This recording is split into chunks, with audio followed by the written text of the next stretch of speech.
Vidarbha Vidarbha media news के सवाल तो बनता है में आपका स्वागत है। मैं हूं आपका होस्ट एंड दोस्त साहिल सिंह। आज हमारे सवाल तो बनता है के मेहमान है किशोर भाऊ जोरगेवार, जो इस विधानसभा के विद्यमान आमदार हैं, अपक्ष आमदार, जो अभी महायुति भारतीय जनता पार्टी के अधिकृत उम्मीदवार बन चुके हैं। तो आइए उनसे रूबरू होते हैं, जानते हैं कि क्या रणनीति चल रही है।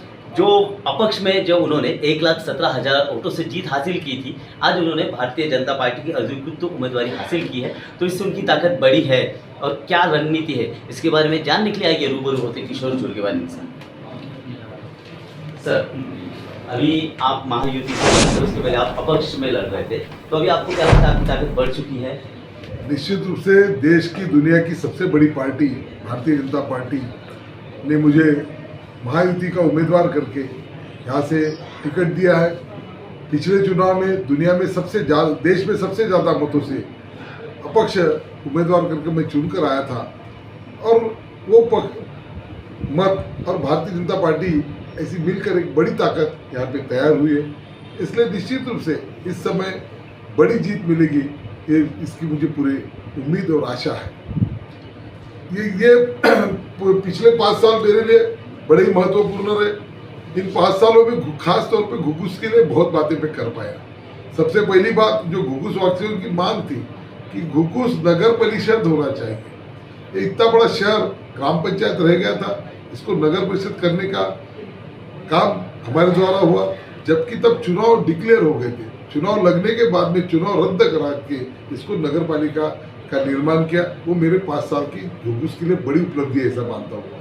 यहाँ का एक रेलवे ओवरब्रिज की एक समस्या थी, कई सालों की वो समस्या थी, वो रेलवे ब्रिज का वो निर्माण कार्य शुरू हो गया जो आप देख रहे हैं। घुघुस के लिए बाईपास की आवश्यकता थी, बाईपास बन गया था, लेकिन बीच में कुछ हर्डल्स आए थे, वो सारे हटा के बाईपास का भी यहाँ काम शुरू हो गया, बाईपास चालू हो गया है। यहाँ पे उप जिला रुग्णालय शहर बनने के बाद में यहाँ पे अच्छा हॉस्पिटल की मेडिकल फैसिलिटी हो, इसलिए ये रुग्णालय रुक गया था, इसको फंड्स नहीं आ रहे थे, इसकी सारी अड़चनें निर्माण हो गई थी। ये रुग्णालय बन के तैयार हो गया है, केवल इलेक्ट्रिकल के थोड़े से काम की वजह से वो शुरू होने का रह गया। अब एक आचार संहिता जैसी खत्म हो जाएगी, वो शुरू होने जा रहा है। इसके साथ में आखिरी समय में 10 करोड़ रुपये एक ही दिन नगर विकास विभाग के हमने यहाँ पे दिए, जिससे अनेक जगह सामाजिक सभागृह बनेंगे और 7 जगह अभ्यासिकाएं बनेंगी।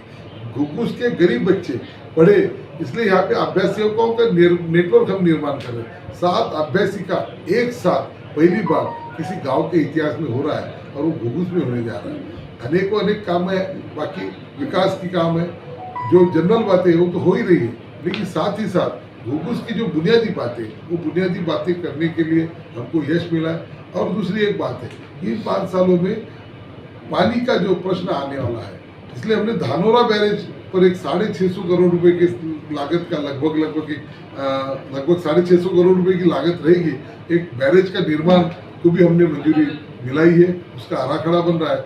आने वाले दिनों में धानोरा बैरेज भी निर्माण होगा, उससे पानी की जो समस्या है चंद्रपुर शहर में, घुघुस में इंडस्ट्री को लगने वाला पानी, एग्रीकल्चर को, खेती को लगने वाला पानी उस बैरेज के माध्यम से उपलब्ध हो रहा है। हमारा संकल्प है कि घुघुस ये बहुभाषी शहर, सारे जाति धर्म भाषा के लोग यहाँ रहते हैं और महत्वपूर्ण औद्योगिक नगरी होने के नाते इसका विकास भी उसी तरह से हो, इसका प्रयास है।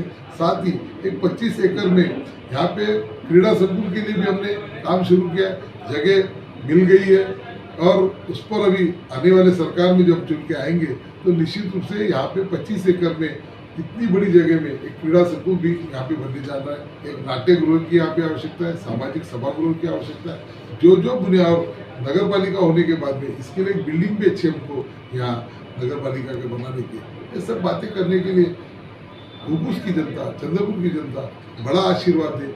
आशीर्वाद भी वैसे ही दे जो 2019 के चुनाव में मुझे चंद्रपुर विधानसभा की जनता ने दिया था, उसी प्रकार का आशीर्वाद मुझे फिर से प्राप्त होगा, ऐसा मुझे विश्वास है।